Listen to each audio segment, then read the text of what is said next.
Oui, il est facile d'être sauvé. Vous croyez au Seigneur Jésus-Christ et vous êtes sauvés.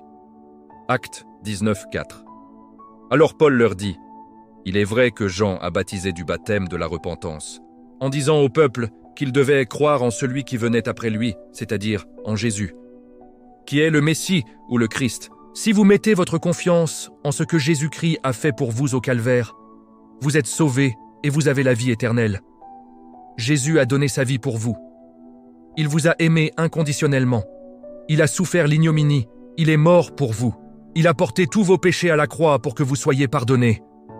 Ensuite, il a été enseveli et a été ressuscité le 3e jour. Il est vivant.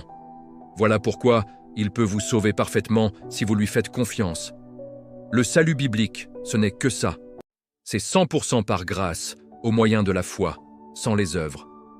On ne peut pas mélanger les œuvres et la grâce. C'est soit l'un, soit l'autre. C'est ça la simplicité à l'égard de Christ. 2 Corinthiens 11:3.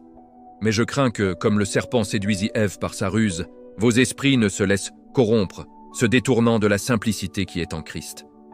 Et vous savez pourquoi c'est facile d'être sauvé juste en croyant. C'est parce que la partie la plus difficile a été faite par Jésus-Christ lui-même à la croix. C'est Jésus qui a tout payé, qui a souffert l'ignominie et qui s'est sacrifié pour que nous puissions être réconciliés avec Dieu. C'est ce Jésus qui a tout accompli à la croix et qui a pourvu parfaitement à notre salut éternel. Voilà pourquoi c'est facile d'être sauvé. C'est Christ qui a pourvu parfaitement à notre salut et c'est à lui seul que revient tout le mérite et toute la gloire. Alors oui, c'est facile et simple, et non simpliste, d'être sauvé. Parce que c'est Jésus qui a tout accompli pour nous. Et nous avons juste à mettre toute notre confiance en lui et en lui seul. Car la chair, confiance dans sa propre justice et dans ses propres œuvres, ne saurait plaire à Dieu. Le salut est un événement unique à un instant T. Il a lieu une seule fois dans la vie de ceux qui croient au Fils de Dieu. C'est ce qu'on appelle la nouvelle naissance. On ne naît d'eau et d'esprit qu'une seule et unique fois pour toutes. Cet événement n'a rien à voir avec le fait d'être un disciple de Jésus-Christ.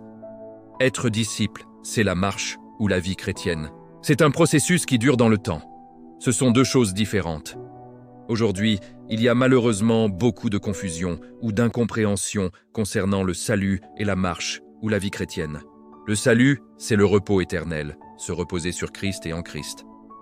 La marche ou la vie chrétienne, c'est une course d'endurance ou un processus de sanctification, de mise à part pour Dieu. Et les deux sont l'œuvre de Dieu, du début à la fin, mais toujours avec notre consentement, bien entendu. Il est donc essentiel, voire même vital, de bien prêter attention à soi-même et à la saine doctrine. Romains 16, 17, 18. Je vous supplie, frères, notez ceux qui causent des divisions et des offenses contraires à la doctrine que vous avez apprise, et évitez-les. Car ceux qui sont tels ne servent pas notre Seigneur Jésus-Christ, mais leur propre ventre. Et par de bonnes paroles et de beaux discours, ils séduisent les cœurs des naïfs. Luc 11, 44, 46. Malheur à vous, scribes et pharisiens hypocrites, parce que vous ressemblez aux sépulcres qui ne paraissent point, et les hommes qui marchent dessus n'en savent rien. Alors un des docteurs de la loi prit la parole et lui dit « Maître, en disant ces choses, tu nous outrages aussi. » Et Jésus dit « Malheur aussi à vous, docteurs de la loi, parce que vous chargez les hommes de fardeaux qu'ils ne peuvent porter, et vous-même n'y touchez pas d'un de vos doigts. Alors, quand j'entends certains soi-disant docteurs parler de croyances faciles et oser dire que croire ne suffit pas pour être sauvé, je suis à la fois scandalisé par de tels propos et inquiet pour le troupeau de Dieu, qui séduit, risquerait de se détourner du véritable évangile et de la simplicité qui est en Christ. Car en disant cela, intentionnellement ou pas, je ne sais, Dieu le sait. Ces faux enseignants font de Dieu un menteur et foulent aux pieds le Fils de Dieu. Avec de tels propos insensés et avec de telles pensées dans leur cœur, ils outragent l'esprit de la grâce et tiennent pour profane le sang de Christ et de l'alliance, par lequel nous sommes rachetés et sanctifiés, mis à part pour Dieu. Apocalypse 22, 17, 19. Et l'esprit et l'épouse disent « Viens !» et que celui qui a soif vienne, que celui qui veut prenne de l'eau de la vie gratuitement. Je le déclare à quiconque entend les paroles de la prophétie de ce livre. Si quelqu'un y ajoute quelque chose, Dieu le frappera des fléaux décrits dans ce livre. Et si quelqu'un retranche quelque chose des paroles du livre de cette prophétie, Dieu retranchera sa part de l'arbre de la vie et de la ville sainte, décrit dans ce livre. C'est Jésus-Christ qui justifie et qui donne le repos de l'âme. La simplicité de ce qu'ils appellent la croyance facile n'est donc pas destinée aux pharisiens, qui se croient meilleurs que les autres et qui pensent mériter leur salut, parce qu'ils sont bons et justes, un salut religieux par les œuvres. Mais au contraire, cette simplicité est uniquement réservée aux petits-enfants. Matthieu 23, verset 4 et versets 11 à 13. Ils lient des fardeaux pesants et les mettent sur les épaules des hommes. Mais ils ne veulent pas les remuer du doigt. Le plus grand parmi vous sera votre serviteur. Quiconque s'élèvera sera abaissé, et quiconque s'abaissera sera élevé. Malheur à vous, scribes et pharisiens hypocrites, parce que vous fermez aux hommes le royaume des cieux. Vous n'y entrez pas vous-même, et vous n'y laissez pas entrer ceux qui veulent entrer. Matthieu 11, versets 25 à 30. En ce temps-là, Jésus prit la parole et dit « Je te loue, Père, Seigneur du ciel et de la terre, de ce que tu as caché ces choses aux sages et aux intelligents, et de ce que tu les as révélées aux enfants. Oui, Père, je te loue de ce que tu l'as voulu ainsi. Venez à moi, vous tous qui êtes fatigués et chargés, et je vous donnerai du repos. Prenez mon joug sur vous et recevez mes instructions, car je suis doux et humble de cœur, et vous trouverez du repos pour vos âmes. Car mon joug est doux et mon fardeau léger. » La marche ou la course chrétienne est la sanctification. Matthieu 28, versets 19 à 20. Allez, faites de toutes les nations des disciples, les baptisant au nom du Père, du Fils et du Saint-Esprit, et enseignez-leur à observer tout ce que je vous ai prescrit. Et voici, je suis avec vous tous les jours, jusqu'à la fin du monde. Les choses sont bien claires dans ce passage de l'Évangile de Matthieu. Le but de la grande commission, prêchée par Jésus-Christ lui-même, est bel et bien de faire de toutes les nations des disciples. Mais en aucun cas, le fait d'être un disciple nous justifie devant Dieu. Cela est confirmé par les versets suivants. Jean 8, versets 30 à 32.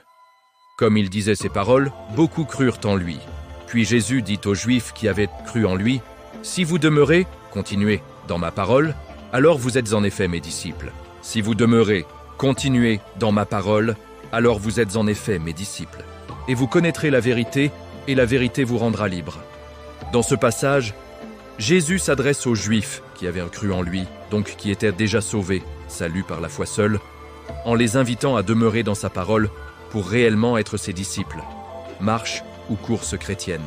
Tous les sauvés ne seront pas automatiquement des disciples puisqu'il y a un « si » et un « alors », ce qui sous-entend que c'est conditionnel et que cela dépend de nous, de nos œuvres et de notre obéissance à la loi de Christ. Nous sommes donc libres de continuer dans la parole ou non, de choisir d'être un disciple ou non, car cela demande des efforts, des sacrifices et de la discipline. Voilà pourquoi le salut n'est pas conditionné au fait d'être un disciple, mais uniquement à la foi en l'œuvre parfaite et suffisante de Jésus-Christ à la croix. Qu'est-ce que la sanctification ? Jean 17, verset 17. « Sanctifie-les par ta vérité, ta parole est la vérité. » Éphésiens 5, versets 25 à 27.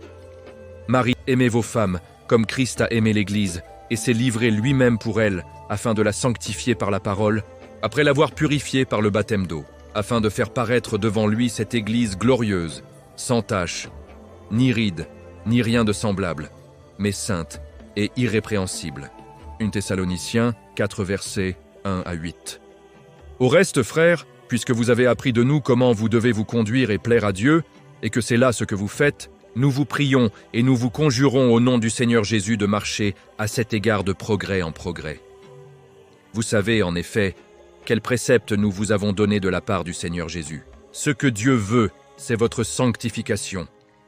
C'est que vous vous absteniez de l'impudicité. C'est que chacun de vous sache posséder son corps dans la sainteté et l'honnêteté, sans vous livrer à une convoitise passionnée, comme font les païens qui ne connaissent pas Dieu. C'est que personne n'use envers son frère de fraude et de cupidité dans les affaires, parce que le Seigneur tire vengeance de toutes ces choses, comme nous vous l'avons déjà dit et attesté. Car Dieu ne nous a pas appelés à l'impureté, mais à la sanctification. Celui donc qui rejette ses préceptes ne rejette pas un homme, mais Dieu qui vous a aussi donné son Saint-Esprit. Pour résumer, la sanctification est synonyme de sainteté. Un terme grec qui signifie « mise à part » et qui implique une séparation. Une séparation, à la fois par notre positionnement, une fois pour toutes en Christ au moment de notre salut, nouvelle naissance, par la sainteté pratique et progressive dans la vie du croyant, alors que nous attendons le retour de Christ, et enfin par notre rupture finale avec le péché, quand nous serons ressuscités d'entre les morts, dans des corps glorifiés, immortels et incorruptibles, ou des corps transformés en un instant, pour ceux qui seront restés vivants lors de l'avènement du Seigneur Jésus-Christ. Un dernier point reste néanmoins très important, celui de l'amour et de la liberté en Christ. 1 Jean 4 versets 17 à 19. Tel il est, tel nous sommes aussi dans ce monde. C'est en cela que l'amour est parfait en nous, afin que nous ayons de l'assurance au jour du jugement. La crainte n'est pas dans l'amour, mais l'amour parfait bannit la crainte. Car la crainte suppose un châtiment, et celui qui craint n'est pas parfait dans l'amour. Pour nous, nous l'aimons, parce qu'il nous a aimés le premier. Si ce message résonne en vous, veuillez le partager avec une personne qui a besoin de l'entendre. Merci d'avoir regardé et que Dieu vous bénisse.